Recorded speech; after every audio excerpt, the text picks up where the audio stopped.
Right, good evening, everybody. Welcome to this meeting of Melton Borough Council Scrutiny Committee. I'll commence by going through the normal preliminaries. You're reminded that we will be using the audio-visual system this evening, and the meeting will also be streamed live on YouTube. Members are asked to physically raise their hands in the usual way to indicate they wish to speak, and to use their microphones when speaking for the benefit of all present. The microphone is live when the red light displays. Please switch all mobile phones to silent. Should you need to leave the room during the meeting, unless it is an emergency evacuation when the emergency exit should be used, please use the marked exit and entrance. I will now provide a reminder of the evacuation procedure. In the event of having to evacuate the council chamber, please leave by one of the 6 emergency exits around the sides of the chamber. Please assemble at the far side of the front car park nearest to the park entrance. Officers will be on hand to assist persons who require any assistance. As you are aware, there is a public recording of the meeting. There's legislation that allows the public to film, record, or use social media at a council meeting. This must not be disruptive to the good order of the meeting, nor include any filming or recording of the public seating area. Okay, we move to item 1 on the agenda, which is apologies for absence. And I have apologies from councillors Ziggy Atherton and councillor Christopher Evans. No other apologies have been notified. So item 2, to confirm the minutes of the scrutiny meeting held on 25th of July 2023. Could I have a proposer to approve those minutes?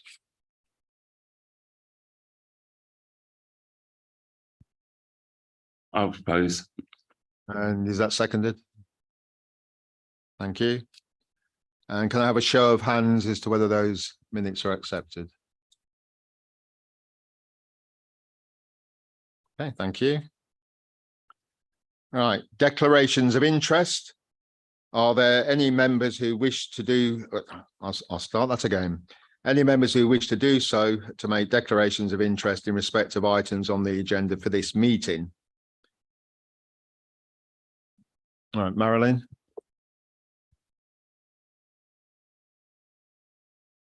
I'm a council tenant, but advise that I can participate. I believe that's correct. Yes, it is. Yeah. The cattle market, with it being a vendor, I just thought to just warn you on that. Yeah, thank you.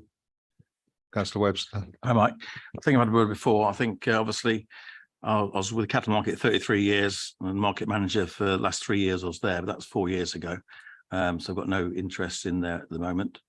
And also, I don't know whether any like declaration of interest being senior town warden of the town estate. So I think comes up the town estate. I may need to leave the room, or I don't know what your feelings on that is. I'll take some guidance from Adam. I think if it rises, yes, it probably would be better if you left the room. Yeah, the same goes for any other declaration of interest. If a situation arises, then yes, you at that point you'd withdraw. But we work on the basis that you're participating for now. Okay. So, Councillor Good. Yes, it's also to do with the cattle market where it says about planning, because I am on the planning committee, but I've been told it's okay because it's nothing to do with what's coming up on the planning committee. So I'm fine. Yeah, I'm sure that's correct. And just generally, I mean, thank you for those declarations. There aren't any further ones, are there? And obviously we rely on the good judgment of members should they feel it's appropriate to leave at any stage in the meeting. All right, thank you. Right, item 4 on the agenda, to consider the attached forward plan and identify any relevant items for inclusion in the scrutiny work programme or to request further information. So you have the forward plan. Are there any comments, suggestions or proposals any members of the committee wish to make in that respect?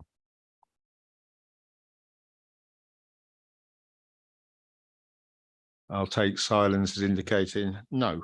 So we'll move on to item 5, which is the review of the scrutiny work programme. As you know, this is a standing item for the committee, and it's simply to invite any comments that may any members of the committee may have, having reflected from previous meetings, or issues that may have arisen since that really require any amendment to the programme.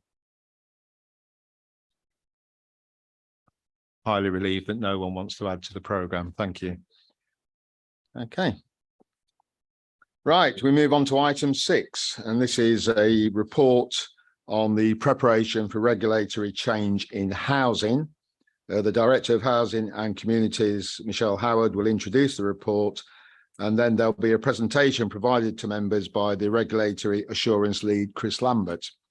Officers from Housing Leadership Team are also here in attendance to answer any questions members may have on this item. So I'll pass over to you, Michelle. Thank you very much. Good evening, members. So you'll have heard us talk about housing a number of times as part of the Scrutiny Committee and other meetings, and particularly the changes, the improvements and the ways in which we've been seeking to strengthen housing. And we know we've been on a real improvement journey in housing. It's an area where there is constant change, and none more so brought about by recent legislative changes, which we'll take members through this evening. And that brings with that a whole new raft of regulations and requirements and things that we need to be able to demonstrate compliance with. So it's really important that we can bring you up to speed with those things as a committee. We've been waiting for some of these changes for a really long time, and Chris will explain in a moment sort of the timeline that we've been waiting for and how we're now needing to respond to that. And as I've discussed with the chair, I sense this won't be the only time you hear from us as we start to prepare for that regulatory change, and anything more that you want to know or build into your work programme to seek the assurance that you need as a committee, then please do ask, because we're absolutely here to serve that as you need to. So I won't say any more. I'll hand to Chris if that's okay, but we really do welcome your questions on this item this evening. So Chris, over to you. Thank you. Thank you, Michelle. Good evening, Chairman, members. What I've done is prepared a short presentation for you that will just take you through basically the highlights, if you like, of the report. I hope you've all had an opportunity to read it. If you do have a chance to read it later, you have anything comes to you afterwards, please don't feel free to contact me. I'll be more than happy to talk you through. It's really important that we build member confidence in this area, because members have an important role to play as the inspection process rolls forward. So in the presentation, which I've put a copy on your desk if you wanted to make any notes as we went along, I'll just run through the items that I've listed there in the overview slide to begin with, which I won't read out. There's not a point in that. Important to remember, if you don't remember anything else about the new housing regulatory regime, this is what it's designed to do. It's designed to make sure that landlords know their tenants, know what different tenants require, what services different tenants require, and how to deliver it based on those particular needs. To know your properties, to have a quality stock condition information database and an ICT system that allows you to access that information and make judgments going forward that are robust and deliver what the council wants to deliver. And lastly, the tenants are treated with respect. Now, that may seem obvious to many, but believe you me, it isn't obvious to all landlords across the country. There are areas where that is not the case. And again, the new regulations are designed to try to get that consistency across the whole of the sector. The housing service at Melton Borough Council, we've already mentioned this, has been on a journey. And it's a journey that I think began back in 2018-19 with the referral to the housing regulator for some compliance issues that were identified.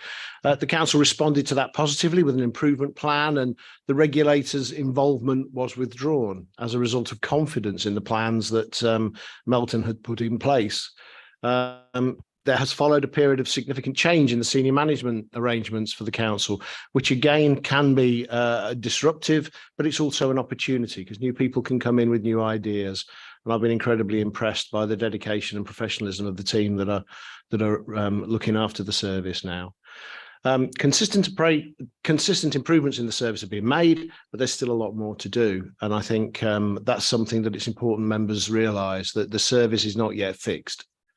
It's getting fixed, but we're not there yet. But we've got very well developed plans to make sure that it does get to where we want it to.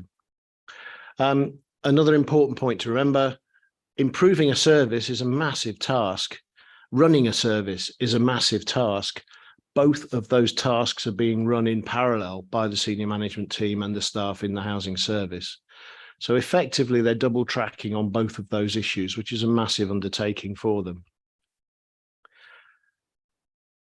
So what have I been up to? I joined the council back in December last year, 12-month contract to support the process. I was formerly the head of housing at North West Leicester District Council and retired and got bored, and was involved with Melton's HIP programme as a critical friend. So I knew Melton, I knew the people, I knew the organisation, and it was something that I wanted to be part of. So delighted to have been able to find a way that I could work with Melton in this way. So we've been undertaking some high-level service reviews. It's basically just a desktop review or a shallow assessment of how good the services areas are, and doing a red, green and amber assessment based on risk in terms of compliance. That has identified some areas of concern, but it's also identified a lot of areas of confidence where things are as they need to be, and we don't need to worry about those. So there is a balance there. We've been taking action in response to the findings from those reviews, and also looking at the compliance areas to make sure that they are robust. And we'll be doing a bit more work there. So this is health and safety compliance. So not just looking at the top line figures, but also looking under the surface in terms of what's driving those figures, and are the feeder, is the feeder information robust that's going into that sort of that work. We've also been looking at the existing regulations, because they still exist. These are the ones that Melton chose to refer against in 2018-19. 94 requirements, and we're working that way systematically through those. Haven't identified anything at the moment that's a showstopper. But again, there are areas where we do need to do a little bit more work to be able to evidence and prove that we're actually meeting the compliance requirements. So the regulator for social housing. This is the body that oversees all social housing landlords across the country. So these are housing associations, councils that have a housing stock still, and also some private equity funded landlords that are providing social housing. Again, a lot of the information in here is in the report already, but I think it's the important thing to realise is that the new regime is very much about moving from a reactive approach, where the regulator sat and waited for you to tell them that something was wrong and then came in to help you, to a proactive approach where they're actually coming knocking on the door. And they will knock on the doors first that they think are the areas of greatest risk, the landlords of greatest risk. And what we need to do at Melton is make sure that we do everything we can to find our natural place in that, and not necessarily be the first at the top of the list, because we didn't have the evidence or the information necessary to be able to put us in the right place. So the regulator will work with landlords that want to work with them. And if landlords don't want to work with them, they have an option now. They have teeth. So they can remove the management structure of the landlord and implement a new team. They can impose a team upon the council, which the council has to pay for.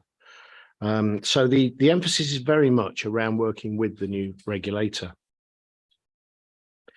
Another important plank of the new arrangements is tenant satisfaction measures. So this is a series of 22 indicators, 10 of them are performance indicators and 12 survey questions. The survey has to be undertaken during this financial year, and we are due to go out and start posting those and emailing out to people in the next few weeks. So it's that close. And asking a series of set questions. The same questions are being asked of every landlord in the country. So the idea is that all of the information that flows back from that will be entirely compatible. There's a process through which you have to do a methodology that lays down how you have to carry out that survey. And we're hoping to have our survey outcomes back by November, December, so just before Christmas. We then have to publish those to the regulator in April 2024. It's important that members understand that there has been a reduction in tenant satisfaction across the social housing sector post-COVID. That has been between 6 and 10% drops in overall satisfaction. We went into COVID with a lot of landlords scoring in the 90s in terms of tenant satisfaction. We've come out of that with a major reduction. Lots of socio-economic reasons for that, I am sure, but that is the fact. So again, what we will be able to do, because we have done a survey historically, is compare our position with the one that we're just about to do, and then we can start to map out where the actions are needed and what tenants tell us that they're concerned about. Consultation is an important part of the new arrangements at the moment. The arrangements for regulation are changing, and as they change, the government is inviting us through the regulator to comment on the new proposed arrangements. Consumer standards effectively are the government's picture of what a good service should look like. They're not actually telling us how to deliver it, but they're telling us what they want to see in a good service, and they're consulting at the moment about the various elements of that. Gradings following inspections. It's likely, although not yet confirmed, that when an inspection is completed, there will be a grading assessment given of the landlord. That may be an Ofsted type inspection where there's a single word that actually describes their outcomes, or it could be a number. At the moment, they use numbers when they assess housing associations: 1, 2, 3, 4. 1 and 2, obviously good. 3 and 4, the regulator is going to be working with you to put that right. So those are the kind of metrics we're likely to see, but we're waiting for the consultation on that. Fees for regulation. The existing regulation arrangements are paid for partly by landlords and partly by government. It may or may not surprise you to hear that the new arrangements are paid for entirely by landlords. So that is going to mean that the contribution that we have to make to that process is likely to double to around £15,000. That will need building into the budgets going forward, and it's not a choice. It is a bill that comes that we all have to pay. There's then going to be the inspection process. So the inspection process is being piloted at the moment. Those with long memories who've been councillors for a while may remember the former housing inspection regime from 15 years ago, which was an incredibly adversarial process, which took months to prepare for, a week to happen, and then a very short period before the reports came out. This is designed to be a much quicker turnover process, a much shorter process. So less notice that the inspectors are coming, and hopefully, as I say, a much quicker on-site presence, and then move to an actual outcome. So those are the consultation processes that are running through at the moment. The particular one about consumer standards is out open at the moment, and that closes on the 17th of October. We're currently working on our response to that. The 4 areas that standard looks at are safety and quality standards. So that's the quality of homes and their safety by virtue of compliance with all the required regulations. Transparency, influence and accountability standards. So that's about how we involve our tenants in running the service, how the service is managed and delivered. The neighbourhood and community standard, which is around antisocial behaviour, how well we look after communal areas and the like. And then the tenancy standard. Do we allocate our council homes fairly and consistently in accordance with the allocation scheme and policy that's in place? Do we help our tenants to move? Things like that. So those are the 4 key areas. There's a code of practice which says this is what we might want to look for when we're assessing you. But what there isn't is a tick list whereby if you do this, you will pass the test. It's for us to decide how we pass the test. They will lay down what the standards are, and then it's our decision. And the idea is we consult with our tenants. Where there's areas of discretion, we agree with them how to address those. There's a link up there to the actual process if you wanted to have a closer look at it on the website. We have taken a major step and joined Housemark. Housemark are the leading benchmarking and comparison company, service provider for the social housing sector. They've got over 200 members. So these are people who submit cost and performance data on an annual basis and allows Housemark to be the facilitator of a comparison between landlords, both in terms of cost and performance. It's a huge piece of work to do it for the first time. It's a lot easier the second time. Colleague Chris Flannery is leading that as far as we're concerned for Melton, and we're doing a great job. We've got to get all the info in by the end of September, early October, and we're well on track to do as much as we can by then. That's going to produce some. It's a can opener, so when you actually look into the can, having opened the door, opened the lid with benchmarking, there are all sorts of things in there. Some will be good, some will be more challenging. But ignorance is no defense when you're dealing with an inspection regime. And if you have this Housemark data, you can produce a plan, and the regulator is going to be far more interested in landlords that don't know and don't have plans. We will know and we will have plans. So that hopefully puts us in a much better position. The timetable going forward, tenant satisfaction survey should be completed in October. Housemark data submissions going in now.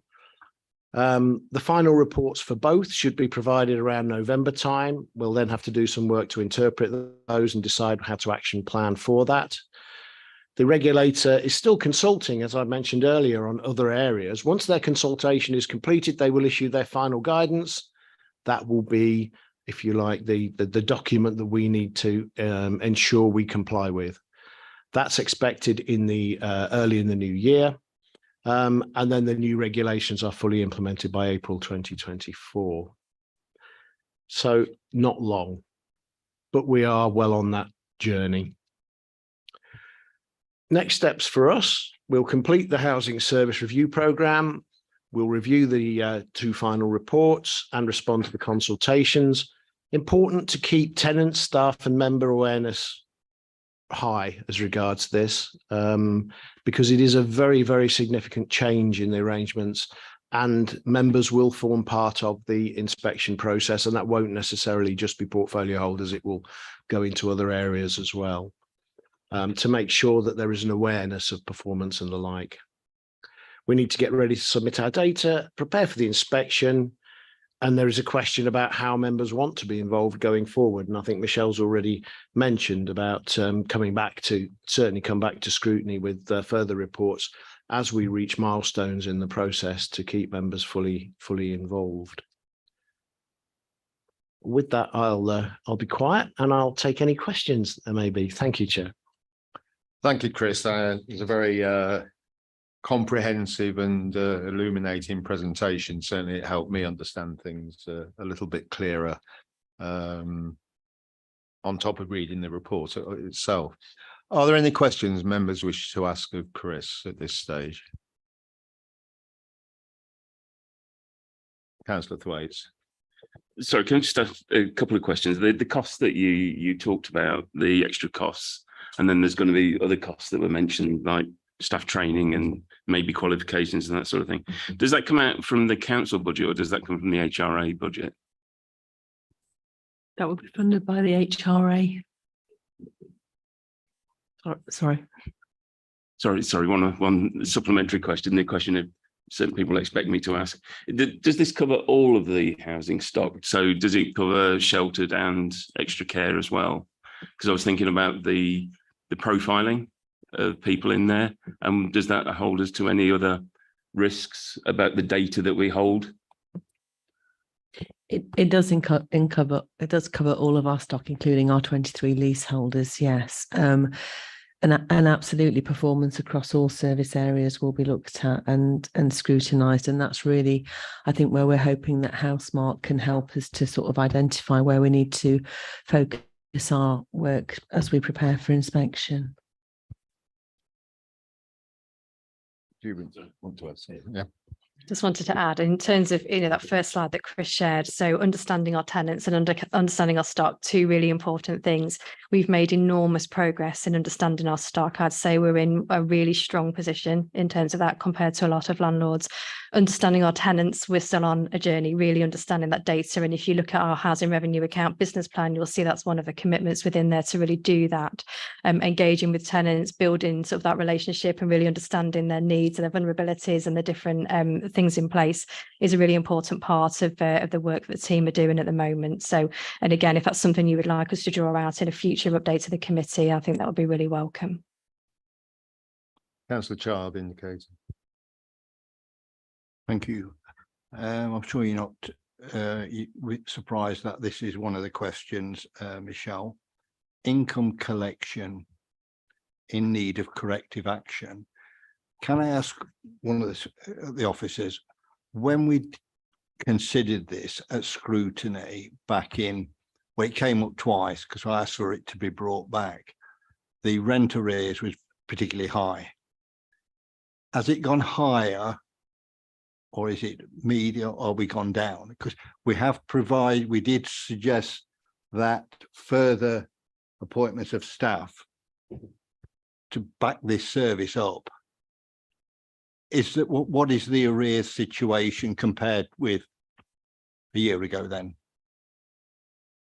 Okay, so if I just pick up on the discussions that we had at the previous scrutiny committee, then I might hand to colleagues if that's okay to talk to you about the position from last year. So the work that we've described or discussed with the scrutiny committee previously, we've continued to build on that, but the recognition is that we can't go far enough, fast enough with the resources that we've got. Particularly linked to the reporting and the work that we did with the scrutiny committee before, we've increased resources, we've doubled resources in that area, but there is still a need to do more because at the moment the council is an outlier in terms of its income collection. And the challenge that we have is a legacy one. So we have a challenge there. We've had a long period of not collecting rent at the rate that we should have done. And that is now requiring an awful lot of corrective action, whilst at the same time, and as we discussed with the committee previously, ensuring that we don't allow more people to fall into arrears. So we need to look at both ends of that. One of the things that Chris has been really helpful in doing as part of his diagnostic is helping us to look at our year-end position. And we can see there's been some real challenges over previous years, and we're working really hard to correct that. And we're making good progress. And the things that were in place that we've described to the committee before have not changed, but the need to accelerate resources to do that quicker is absolutely something that's on our minds. But I might just hand to my colleagues, if that's okay, to answer your question about the performance and how that's changed. Thank you, Chair. Just to say, and 'tis not the work of an evening to turn around the oil tanker of an arrears situation that we had. That process has now commenced and is commencing with increased vigour as a result of the further steps that we've taken. So we have seen that arrears have not yet started to fall as fast as we want them to, but I am confident that we have turned the corner now, and the steps that we have taken have put in place robust policies, procedures, processes to start that process that will lead to a significant fall by the end of this financial year. And that's what we're working towards. With respect, it's not as though it's been brought up tonight. It was brought up best part of a year ago. What I'm saying to you is, what are the numbers compared to a year ago? There are now around thousands. I wouldn't be able to give you the very latest figures off the top of my head, Councillor Charles, but I can certainly get them to you, and I can do that tomorrow. Yeah, I think if we could send that to all committee members, sure, so we see where we are, because in my opinion, we're going to have to improve collection performance to help fund the additional burdens, and if we don't tackle that soon, to me, we'll be in a total mess. On Michelle. Councillor Child, just to reassure you, we're acutely aware of the importance of income collection. We highlight it as one of our biggest risks and areas of focus. You may have heard at our Cabinet meeting last week, Councillor Cox spoke about the importance of Cabinet overseeing the improvements and the work that's being done there, and is reporting on that regularly. Really happy to provide any reporting to this committee as we make that progress as well. We've got some really great work being done by those officers, and they're having some difficult conversations with tenants, some of whom, understandably in a difficult financial position themselves, and we have to balance the financial responsibility in supporting our tenants with the need to support the council. But you're right, if we don't bring in the income that is due to the council, that prevents us from being able to deliver effective services, invest in our stock, and ultimately it would impact on the sustainability of the HRA. So please don't think we've taken our eye off that. We've continued that work, and we intend to increase the resource and focus on that to go further faster. Otherwise, you're right, it is a risk for us. Can you just remind me what was the current annual surplus on the business plan? What was it? I can't just remember what it was. So I think the headroom in the business plan was an average of about £500,000 per year. However, what I'll say is we got the review of the asset management plan underway at the moment. What that will do is inform the next iteration of the business plan, and we're taking into account all the things that change over time, inflation, all those different costs, rent caps, all of those different things. So the updated position will be brought to council in due course as part of budget settings. So we're very aware that the headroom and the finances within the HRA, as they are within the general fund, are very tight, and that's not unique to Melton, but we do have to manage our finances very carefully. And that's why we talk a lot about prioritisation and doing the things that we need to do, and then looking at how we can support tenants with the things that they would like us to do on top. Thank you for that, Michelle. Can I just to clarify, obviously I wasn't on Scrutiny Committee last year when this was discussed, but Councillor Child referred to recommendations on additional resources, not the shuffling of resources. Are those additional resources now in place? Yes. So we started off by reviewing the current the current posts that we had. We've increased the banding for that and the responsibilities that go with that. Then we've been granted permission to appoint a further rent collection officer. And then Chris and I are working on a 10-point rent arrears reduction plan, which does also include further officers as well. And this works with the point that Michelle was making about, and also actually Councillor Charles as well, linking back to the need to really start to sort of make headway in terms of not only reducing the overall arrears figure, but I think very importantly, preventing other tenants falling into arrears. So we're trying to sort of go at it from both ends. And to do that, we will be seeking approval to appoint 2.5 members additional of staff to help with that. Yeah, for 12 months. Sorry, 12 months. I nearly said 12 years then. I don't think it'll be that bad. What's that movie, 12 years? No, we won't. Thank you for that further clarification. Are there any other comments? Yeah, there's two things actually. What about the tenants that damage property? They get evicted, and obviously the council has to pay an awful lot of money to get them all back up to standard again. But it seems to me that it's not long before they get somewhere else to live within the council tenancy. And there is another question as well. It's to do with families that make a lot of noise, that have parties and music going all night. And you can't really evict them if they've got children. But if you do try to move them somewhere else, then the problems for other people, that they've got to put up with all that noise. So what would you do about those two problems? Or are they being looked at now? Because I think this is very serious. Thank you. If I start with your first point, we're bringing in a policy of rechargeable repairs. So when we believe that a property has been damaged and it's not fair wear and tear, we will recharge the tenant for that. And that will be held as a debt against them. And then obviously they need to repay that debt, and our recovery team will pursue them for it. Equally, if they leave and then return and owe us money, that will be grounds for us either to say, well, we're not going to house you until you've cleared that. So that's the approach that we're taking there, but also just linking into the work that Chris and I have been doing in terms of looking at the service. Our real focus, along with voids and rents, is very much about getting our officers through the door on a much more frequent basis so that we have a much better handle on not only our tenants, but also the condition of our property. And we've had quite a few instances recently where we've believed the property has been intentionally damaged, and we've been challenging tenants about that. But to do it, you've got to train staff and you've got to have policies and procedures, which we've done. But a lot of our work as well is, I think, around really respecting the good tenants that we have and thinking, well, it's not fair that you just keep damaging it and we replace it without repercussion. So that's that one. And ultimately, if you really damage your property, we can look to take the home from the tenant as well. The other point you make about, families and antisocial behaviour, it is challenging for us because we do have a duty of care to that family. And obviously, I think, as you would expect, our first point of call is obviously engagement and understanding and support. But we never lose sight of the fact how the behaviour of those families can spoil the enjoyment for others. And I'm sure many members in the room are aware I've had some problems near the town centre this weekend, and along with officers, I was out on Saturday morning dealing with some of that. So it is, we are aware of that. And actually, if we do evict someone, that is grounds for us not to house them. However, we can sometimes be in a very difficult position in terms of our statutory homeless obligation to house people. So it can be quite difficult. In an ideal world, if we evicted someone, I would want them to prove that their behaviours had changed before we offered them another tenancy. And for me, that would be that they conducted a tenancy, say, with a private landlord for 6 to 12 months, because I am also really aware of our role in terms of building and forming communities, and also tackling. It is about doing the difficult conversations. Yeah. If I may, if that's okay. Yeah.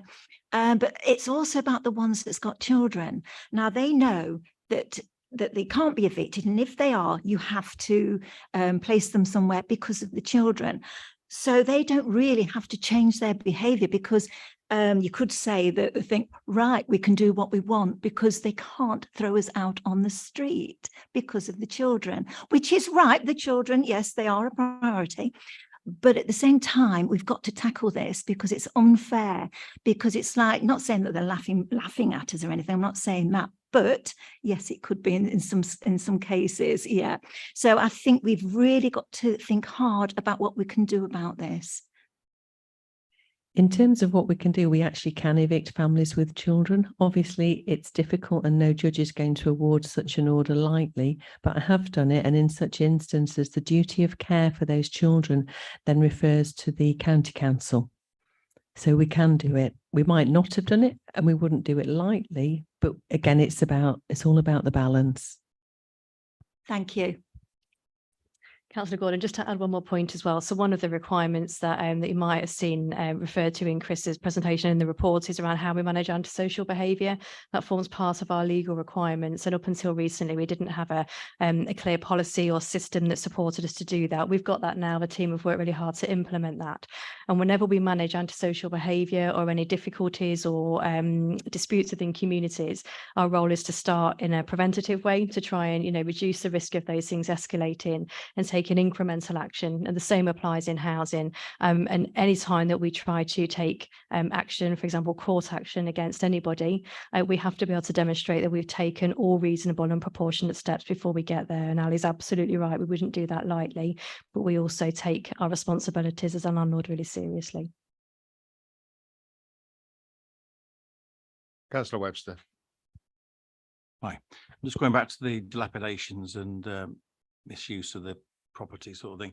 Around the private sector, they take a deposit to offset anything. With the councils, do we do that as well or not with the council properties? I thought I know the answer, but Well, it's a good question and it's a fair point. And part of the stuff we're doing to actually help us with rent arrears is we are looking towards taking rent in advance. We need to be fair because quite a lot of our tenants are on benefits. So in that instance, we'd request a week's rent in advance, otherwise 4 weeks in advance. And that does really reflect sort of standard practice as well. And then the hope is as well with us going through the door and visiting. So obviously housing officers going out and doing the annual visits, Chris's team going out and checking when we've done repairs. we can start much earlier to just make sure that respect for the property is there and that it's properly maintained. So we are moving to that, and a whole range of other things which we should probably share with Councillor Childs as well about our action plan on rent arrears, because I think there's some real comfort there, and Councillor Cox for the approach that we're taking, which brings in some kind of old school thinking and some old approaches, but it's really, you know, they're proven methods to make things better for everyone. Thank you. Thank you. Any further questions? Then I've got one.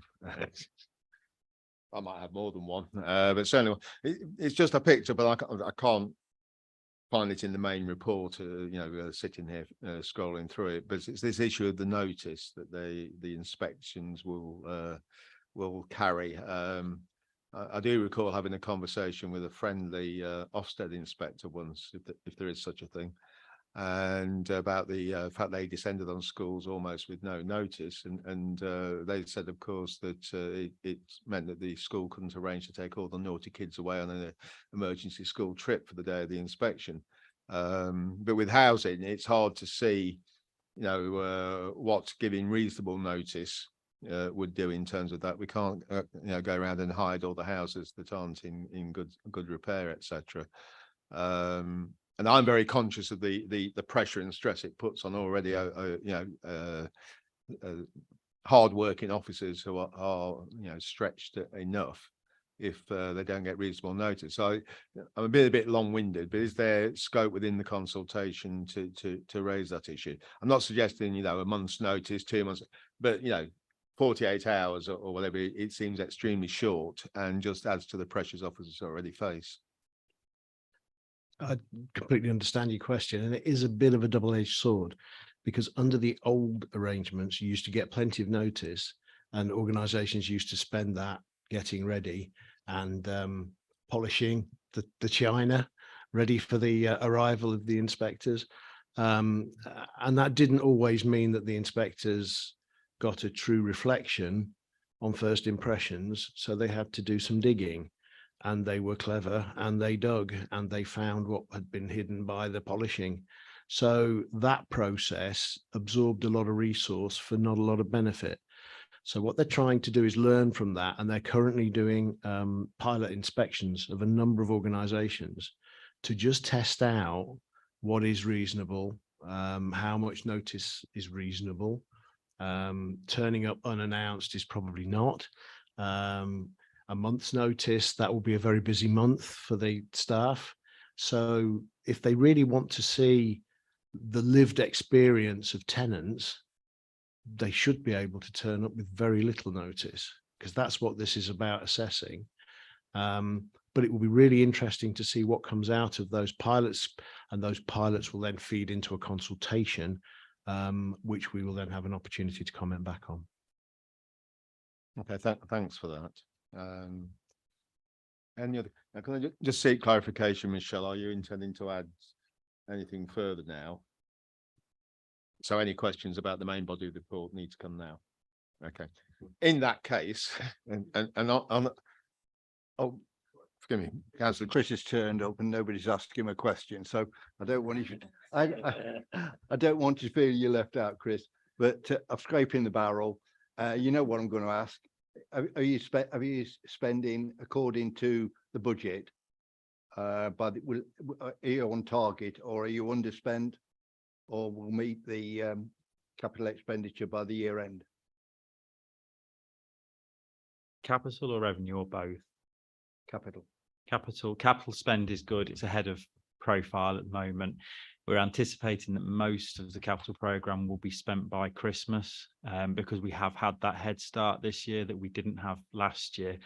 If you remember, last year we started a lot of our projects late because of procurement reasons.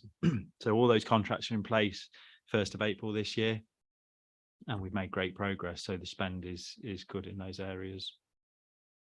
Revenue is bang on target at the moment. Thanks. Thank you for that. I'd just like to add, and I don't know, probably not so much a question as an observation, but it's picking up on some of the comments made in the main report, particularly in paragraphs 4.26D, E and F, and also in the recommendations that are outlined in paragraph 4.28 and 4.29. There's a running theme there about resources. And I think it's an acknowledgement that the organisation is very stretched. And that means the officers that work for us are very stretched and under incredible pressure to deliver. And I think it'd be wrong not to acknowledge the very, very challenging situation that you're facing. And I see it in my contact with officers every day. And it's not just in housing, obviously, it's across the piece. And I think as members, we need to be acknowledging that, the delivery of this is going to be quite a challenge for the organisation. We've heard that some additional resources have been provided, which is very welcome. But I'm assuming from the report that for the rest of all of this, we're having to work with the resources we've got. Is that correct? Obviously, having Chris join the team has been a great benefit because he brings a wealth of experience and knowledge, and also that the sort of critical friend who then helps you find the answer too. So that's been a very positive thing for us. And discussions, we could look to extend that, but you're absolutely right. The rest of the work will fall to me and the existing team. Obviously, prioritising additional resources on rent arrears. Members hope, we'll be able to see that we've been able to really turn around the issue that we had with voids. We used to carry a very high number of voids, and we've now halved that, and we're doing much better in that area. So at the moment, the next priority is on rent arrears. And obviously, yes, we would dearly like to have more members of staff in every bit of service area, but we're really governed by what the HRA can afford, and also making sure that our offer is affordable to our tenants in the the current time with the cost of living. So yeah, difficult. Thank you. Thanks, Ellie. I think the other thing, just want to reflect on the council's wider vacancy management process. So if we do have vacancies arise within the service, we always take a really good look at what's needed. So is that role still what we need, given the things that we've found and the pressures and priorities that we've got, or do we need to do something differently? And we've got a recent example in Chris's area actually around our assets. So we've got a lot of really good work being done around responsive repairs, where we needed to make sure we were really focusing our attention was on how we use the data, how we profile and how we plan ahead. And we were very conscious that a lot of that was falling to one individual, which was really challenging for Chris. I'm not quite sure how he's managed the last 2 years. It's been really, really challenging. So we've been able to move resources and create different roles and different things to meet the requirements. And we'll always continue to do that. We're not afraid to have those difficult conversations between us. But there is a limit to what can be afforded within the HRA, and we have to take that really seriously. So that challenge of improvement and delivery and preparing for inspection is a real one, and I know the team are working incredibly hard to get through that. Thank you for that. Any further observations or comments members want to make before we move on from this item? Okay, one thing to add, that we've had some discussion, or I've had some discussion with the officers about the possibility of looking at holding our meeting in April off-site. We have to hold it off-site anyway because there's an election in April, and this chamber will be in use for that. So we've got to look at an alternative. But the idea has been suggested that we investigate whether we could actually hold it in a venue which we could actually invite tenants potentially to come along either before or to be part of the meeting as members of the public, as part of tenant engagement and tenant consultation, which I thought was an interesting idea that's worth pursuing. So it's just to give you a heads up that that's what we'll be looking into doing with the April meeting, which will mean shifting the further report on this from March to April. It's currently in the work programme for March, but I think there's some benefit in doing that, and I hope the committee will agree.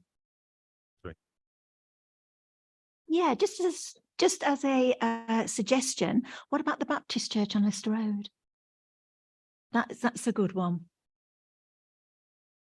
I think that's that can be taken on board and considered. There are one or two other venues we've also earmarked, but thank you for that. Okay. Chair, would it be okay if my colleagues and I left? Just about to say, I'll declare that item closed as there are no further comments, and thank you for the officers who've attended. And yes, of course, you may be excused from further attendance tonight. Other than Michelle, of course, who's.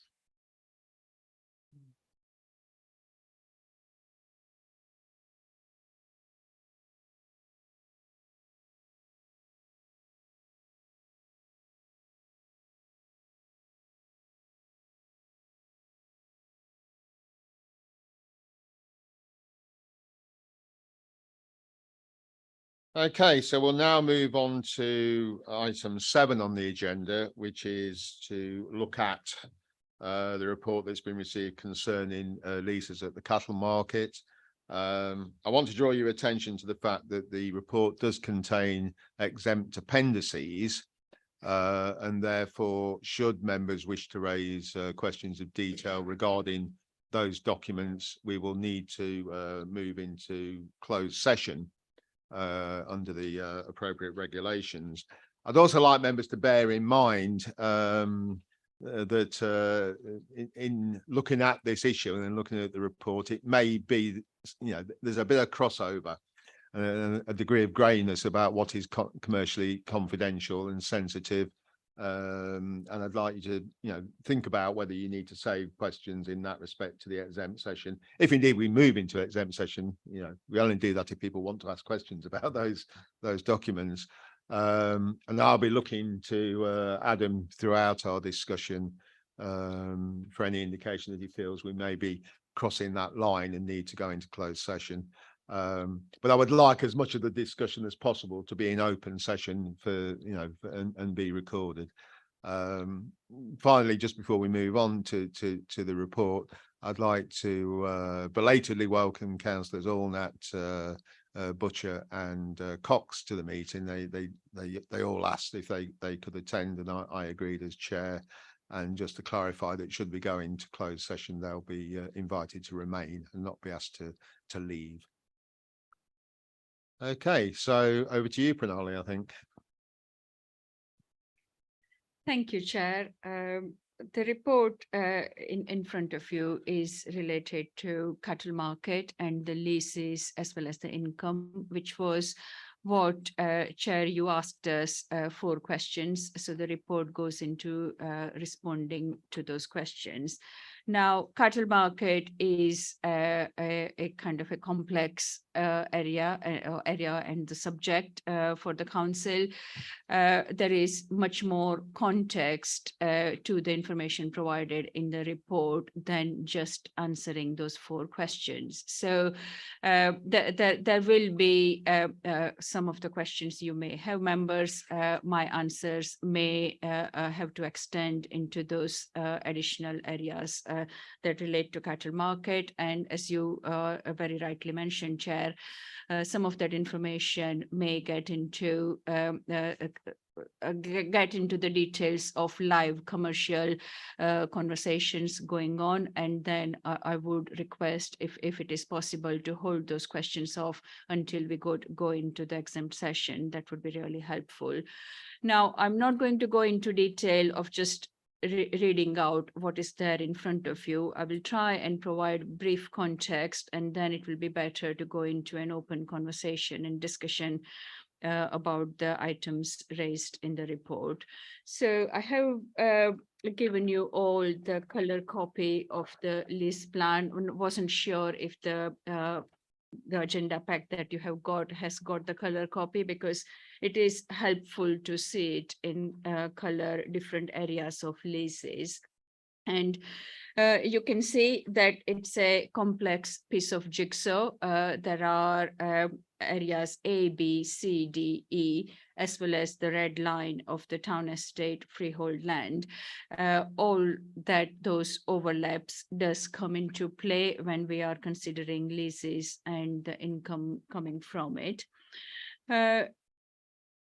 Going more into detail of the income from the occupiers. So as far as council is concerned, we have got 2 live leases both with Gilstream, one which is Area C, which is part of the livestock market and all the land that is north of it.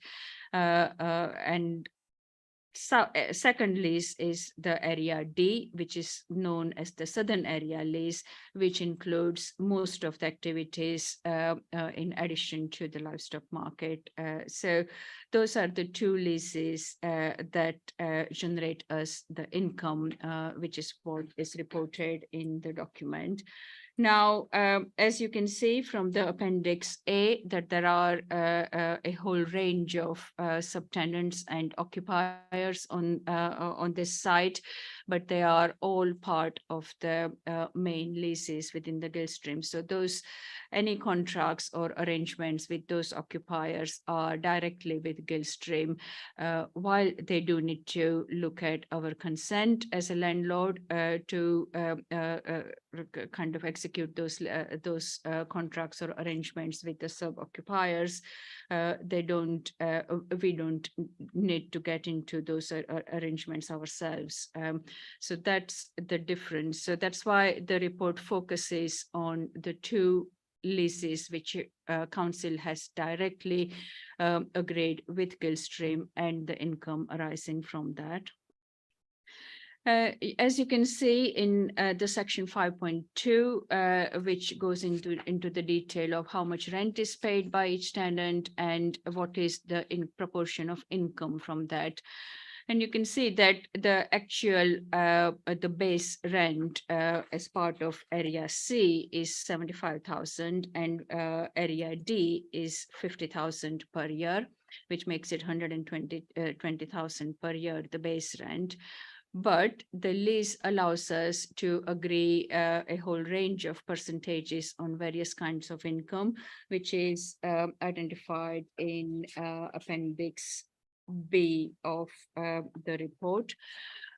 So the table identified in paragraph 5.2.7 that highlights the total amount received in terms of income from both lease areas C and D, that includes the whole income with all those, including the base rent plus the additional income on the percentage basis that is agreed. Now, 5.3, it talks about the method of determining these rental values in the accordance with the RICS codes. Again, I'm not going into detail of that, but Jitin's here, the corporate property and assets manager.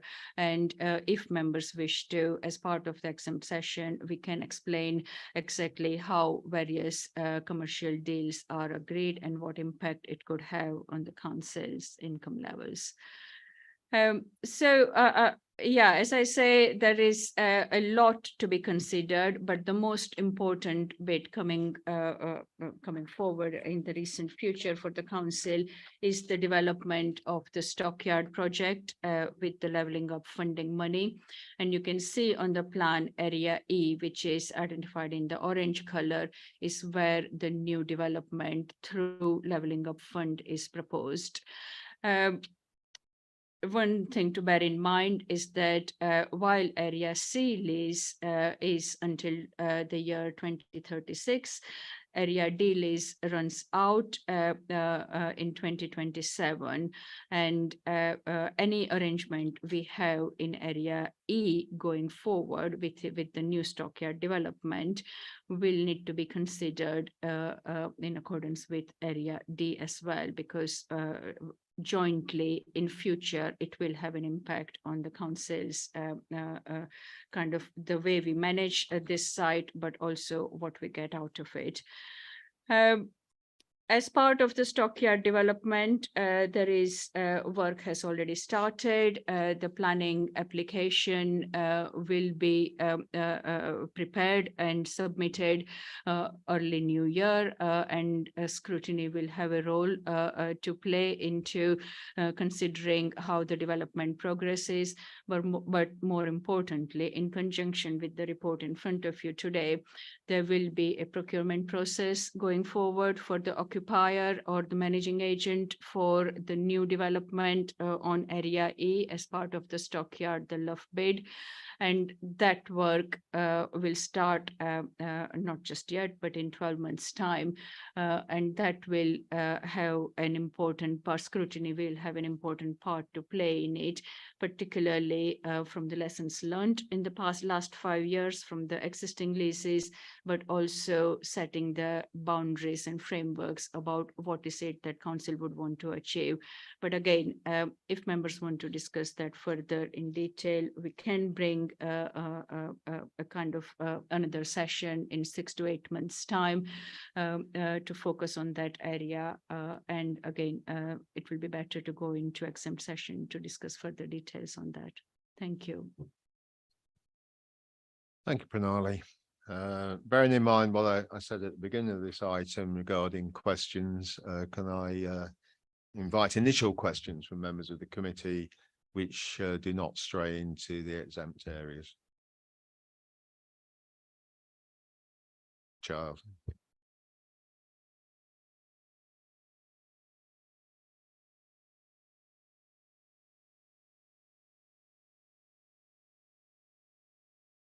They're not on the yellow pages, but they're probably going to slightly sensitive. So probably better to go into closed session on that. Well, do you want to pose the 3 Yeah, safe questions? Yeah. And say Well, the this others. is what I feel are the safe questions then. We look at 5.2.7 on page 53. That's the actual payment received for the last 5 years. Now that's gone up by about 10% over 5 years, but bearing in mind COVID period. What assurance can you give me that with more investment, you're going to get an increased return, either portfolio holder or Pranali? That's, yep. So as part of this lease, there won't be any change. The new development will not have any impact on the current leases that we have.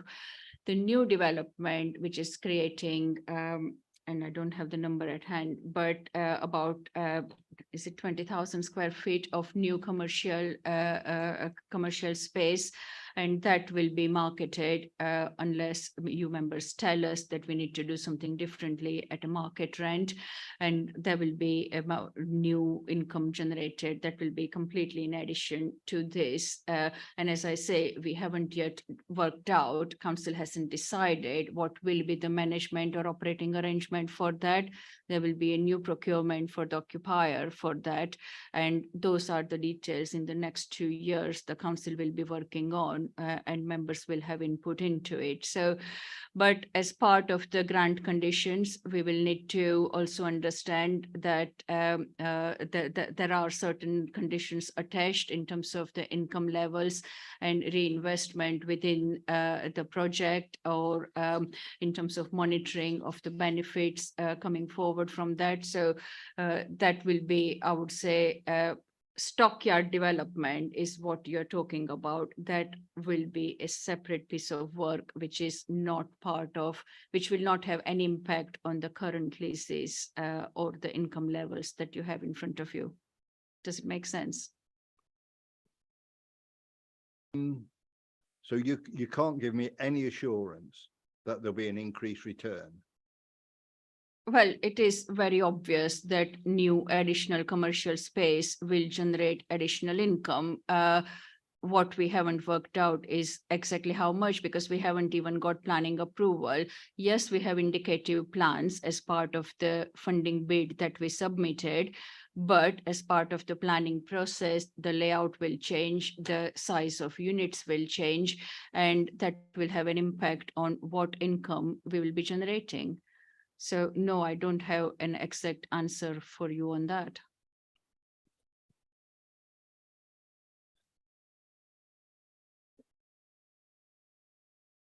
Councillor Childs posed a question to me as well. I think I'm happy to make a comment if you want me to. Well, as portfolio holder. Okay, yeah, I'm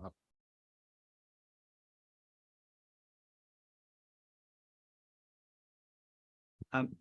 Well, the cards we were dealt with the levelling up fund were within very strict parameters, and I asked the same question myself that you asked, and I got the same answer. So at least I've heard consistency. The whole point about the levelling up fund project across the piece is that there will be a multiplier effect, a ripple effect in terms of economic activity. And we are indeed examining Area E right now with the architect with a view to understanding what sort of units will be on that site and therefore what sort of income generation it will produce on its own right. But then there's the interconnectivity with the other activities that exist on the site and indeed with the town centre and in the broader sphere. So there are no answers as yet, but I'm glad you asked the question because it's sort of supporting what I'm trying to achieve as the portfolio holder and leader of the council. And I can only say we'll try and get back to you as soon as we can and fill in the, join the dots up. Or whether you are the portfolio holder actually, Pip, because on the papers, yes, it's Councillor Cox. Can I just answer that one, Chair? Yeah, there's a confusion about that. I agree, but okay. I am the portfolio holder for the project. Yeah, that's Okay. fine. Yeah, thank you, Kaz. Yeah, just to clarify, the paper that's come before you tonight relates to the current leases on the site. Obviously, the questions have strayed off into the development of Section E, which is an area that's being led by obviously the leader. Both myself and Councillor Butcher also sit on the governing body of that project as well, and therefore there is that sort of crossover and linking in. Yeah, thank you for that Thank you. clarification. May I, before you proceed, I just on this item, I'm just trying to get my head around it. Just to pose the question in a slightly different way. I'm looking at this report and it gives the detail of the payments being received or at present and over the past few years based on the active units on the site. And the payments are in respect to the lease arrangement we have. And I understand that may or may not go up based on the current units operating, depending on how well they do. In terms of Zone E, which I think is the crux of Councillor Child's question, if that is developed, I only put the if in because I like to be hypothetical, if that is developed and if commercial units are there, my assumption was there will be an income coming to the council from that. But because we're at the planning stage. Sorry, I don't know if I'm going to go out on this actually, because we're really talking about the development, aren't we? And if it goes ahead. So I'm a little bit. No, I don't think you need to exclude yourself on this item, Councillor Gordon. Is that okay? Yeah. Okay. Because I think we're not talking about the details of planning. We're talking about the proposition that the area will be subject to some development, which brings commercial benefit to the council. So my understanding is that there will be an income from that, but the precise nature of that income has not yet been determined. So the answer to the question in a sense is yes, that will go up, but we're unable to actually quantify that at the moment. Does that square the circle in any way? Just on Area E, which you actually mentioned.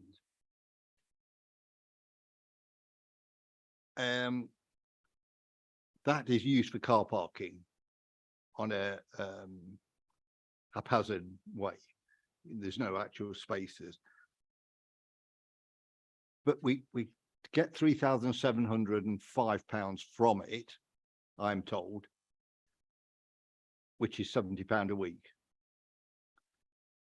That seems very, very low. I know it's 35, we get 35%. But I just can't get my head around that. Why is that low? Is it being collected? I don't know. I Is think there any that's please, is there anyone on the attendant on present? So, and Jitin will get into detail if required, but as you can see from the information in the report, and if you look at the information on area E, it's not part of any current lease arrangement with Giltrim, so there is no legal basis for us to kind of enforce any collection of monies from there. There was a license which expired, as the paragraph says there, in 2019, and that hasn't been renewed. So yes, we are getting some income, which is as part of the Southern Area lease. The Giltrim provides that, and we are allowing the use of that car park for Giltrim for certain reasons, which again, I would say we would go into exempt if you want more detail on it. But in terms of the open session, there is no current legal arrangement in place for council to be able to collect money from that. Can I suggest we return to that in the exempt session, because I think that needs to be probed.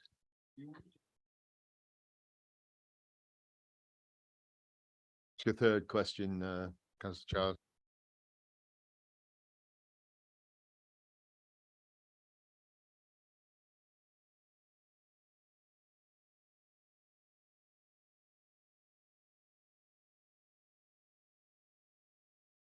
There's 21 units on the site, and 12 are let. It's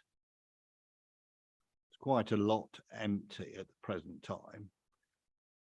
Do we monitor the performance of the landlord? Sorry, Giltrim, or not? Yes, we do, and again, I look to Jitin in terms of what basis we have to enforce anything, but in terms of monitoring, yes, we do. Jitin, anything more? Good evening, Chair, councillors. Sorry, just to clarify, what do you mean by monitor? Is in manage what he does, or in terms of whether he's effectively trying to? So, well, as part of the existing lease arrangements, Giltrim manage that site, so that's including all the various subtenants which they have. Or do we monitor it? Yeah, so we have regular meetings with Giltrim on a monthly basis to catch up on how they're performing. That ties in with the monthly remittance, so they can keep us updated in terms of the income that they generate as per the various breakdowns and the percentages in Appendix B. Yeah.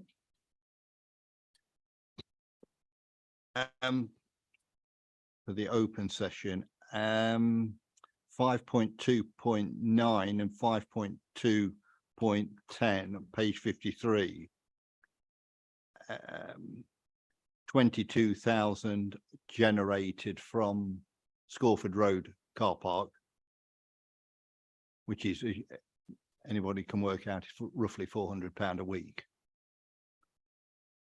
What's their performance of the car park enforcement officers on that site? You must monitor their work. I mean, it's either little used or the enforcement is weak. How would you assess that? So the machines do tell us, the number of ticket sales do tell us how much it is used. So we have a great amount of detail on that. But we know that it is not very well used unless there is an event day or the food festivals, those kind of large scale events happen. So yes, that's well understood that it is part of the wider TRO. It is part of the wider enforcement contract with Harborough. But it is one of our less used car park. So are you monitoring the performance of the car park enforcement officers or not? So It's a simple yes or no. yes, You are. yeah. Thank you. Thank you, Councillor Child. Are there any other questions for the open session that members wish to pose? Councillor Thwaites. Yeah, while we're on the simple questions, it's just a very simple one. In the report, as we're going through, and apologies for not mentioning this when we talked about it before, but it's the use of the word landlord. It is confusing at times because you're trying to work out whether we're talking Gilstream, whether we're talking non-borough council. I mean, if you look at 5.3.6, where it says the landlord is responsible for the main structures, drainage and access roads. That's what I was. That's what I was trying to say through the report. Sometimes it seems to change, so I was just trying to make sure through the report that it is actually very, very plain, whether it's who we've rented it to or who they've rented it to. That was all.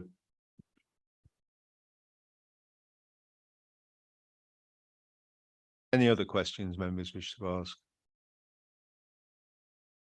Okay, I'll ask one then. And it picks up on something you've said this evening, Pranal, and it's about the area E and the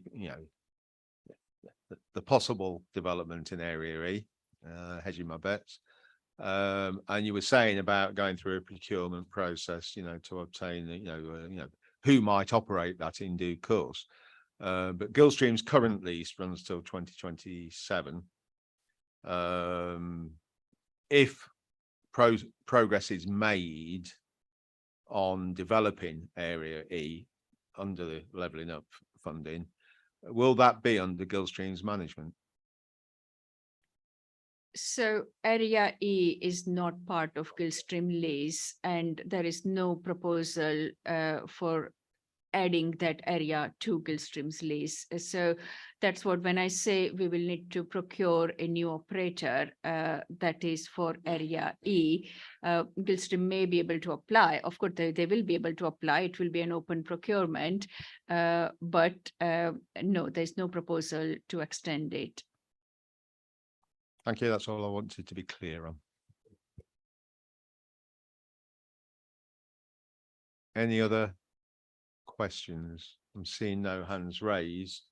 I'm assuming, well, I know that Councillor Child, who's just had to leave the room, has questions. He's exempt, yes, has questions to ask. So I'm going to suggest that we put the proposal that we move to the exclusion of press and public.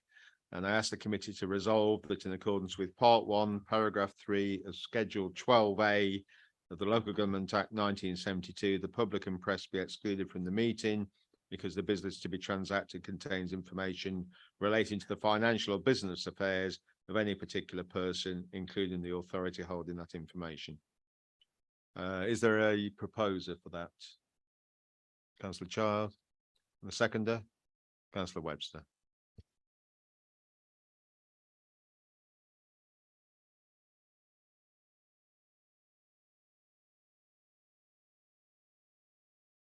So Adam will now do the necessary with the